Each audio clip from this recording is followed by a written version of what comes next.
yoba uyotshata fanele wazi ukuthi umfazi uyazihlonipha futhi uhloniphe nendoda yakho. Indoda iyahlonitshwa, indoda iyahlanjelwa, umfazi akabuthi. Ungamani ke mntanami uzongihlekethela apha.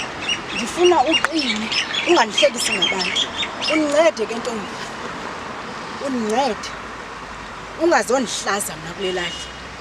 Umtshato liqhina elinyukwa ngobuchule. Umfazi akabuthi akahambi namantombazana. Unincede ke sisi. Uhlale emzini akho. Lizawufika ixesha loba ngenye imini ulale ngenyembezi. Namhlanje kuba mnandi, ngomso kuba buhlungu. Sibambe lapho ke. Uyabona ke manje ngikhombise ukuthi noma angizibani siyambona ukhuluma naye nangu. Usungabheka ecaleni.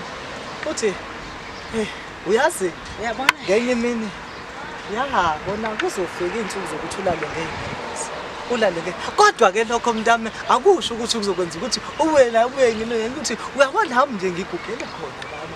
Kodwa yazi intombazana isibuthi ukhuluma naye like yabona mawukini uyakwazi ukuthi upheka ngala lokukhuluma nomuntu. Uyabona ngisho wena